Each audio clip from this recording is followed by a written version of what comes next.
For basically all of human history, the test was simple: survive, right? Find food, don't get eaten, stay warm. Our entire nervous system, our whole biology, is wired for that fight. But what happens when that test is over? When for many of us, survival is more or less guaranteed. A whole new test begins, and this one isn't against the outside world, it's against the emptiness inside. Welcome to the Last Guru podcast, the podcast for all those curious and passionate about spirituality, which explores human potential from an evolutionary perspective, but also helps address life's practical problems at a higher level of knowledge. So today, we're going to dive deep into this very modern challenge. It's a journey from being, well, a prisoner of your own past to becoming the conscious creator of your future. We're going to explore this through a powerful framework that some call the quantum self. Here's the roadmap for today. We're going to start with the problem, what's called the perfect enclosure and the prison of the past. Then we'll move into the solution, talking about a great awakening, how to break the habit of being yourself, what it means to enter the quantum field, and finally, how to start creating the future you actually want. Okay, so let's start at the beginning. We've got to understand the root causes of this feeling.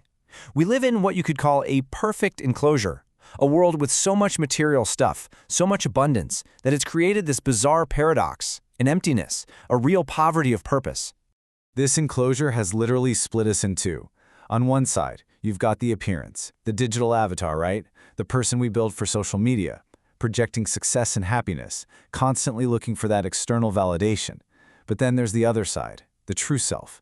And when all those external survival pressures disappear, that self is just left with this deep, growing void. And if you don't deal with it, it starts to implode. So what do we do when we feel that void? Well, we become prisoners. Not in some jail cell, but in a prison we build ourselves, brick by emotional brick. It's a prison made of all those familiar feelings from our past. We literally get addicted to being our old selves. And this prison runs on a very real neurochemical cycle. Look, it starts with that internal feeling of lack, right? That emptiness. So what do? We look for an external fix, a new phone, a drink, a distraction. That gives us a little rush of pleasure. But here is the trap. Over time, the brain's receptors get desensitized. They get numb. So you need a bigger hit, a stronger stimulus, just to feel okay again. And that cycle keeps you emotionally chained to your past, reinforcing the exact identity you're trying to run from. This quote just nails it. We use the outside world, our stuff, our jobs, to remind ourselves who we think we are. They prop up an ego that needs constant reminders from the environment. But in the end, we don't own them. They own us. We become possessed by them. But here's the good news. Right there, in the middle of all that pain, in the deepest part of that prison, is the key to our freedom. This is what we can call the Great Awakening. It's that moment you realize your suffering isn't a mistake. It's a signal. It's your call to adventure. I mean, really think about this for a second. What if that frustration, that feeling of being stuck, isn't a bug in your system? What if it's a feature? What if it's the exact perfect pressure needed to force you to wake up and make a real change? And the master key that unlocks that prison door, it's something we all have. It's called metacognition. It's simply the ability to observe your own thoughts. It's that moment you stop being the program that's running on autopilot, and you become the consciousness that's watching the program.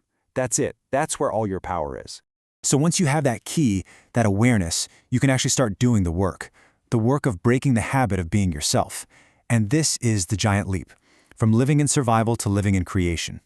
You have to understand these two modes. In survival mode, your focus is always on the external world. Your body is jacked up on stress hormones. Your brain is in this high alert beta state. You're just constantly reacting to things. But in creation mode, everything shifts inward. The focus becomes your internal world. The goal is to generate elevated emotions like gratitude or joy on purpose. This shifts your brainwaves into more coherent states like alpha and theta, states of creativity.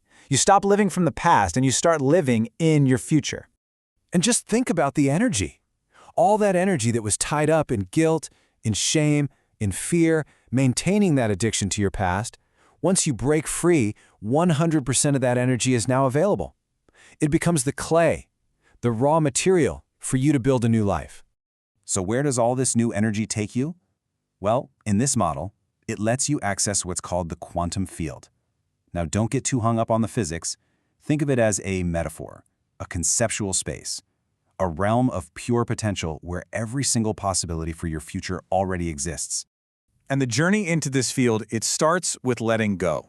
You have to go from being a somebody, an identity defined by your name, your job, your problems, your body, all of it, to becoming, just for a moment, nobody, no one, no thing, in no particular place or time.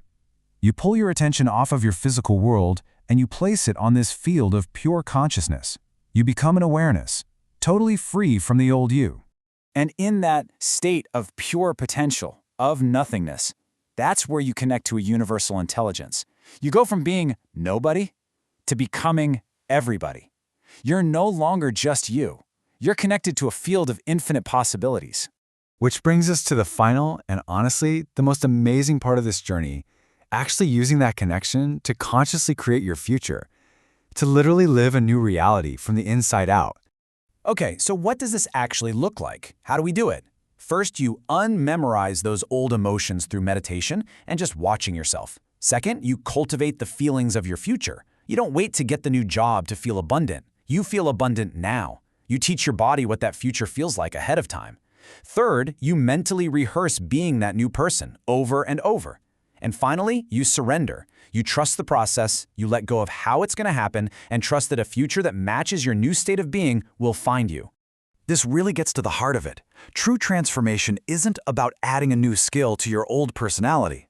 It's about a complete dismantling of the identity you've been so used to. It's like the quote says, "The greatest habit you can ever break is the habit of being yourself." So I'll leave you with this to think about. If you were truly free, right now, from the chains of your memories, from all the predictable emotions that run your life, who would you choose to be? We look forward to seeing you at the next episode of The Last Guru, to live with passion, because when the veil falls, trust and surrender reveal that no one is ever alone and never has been.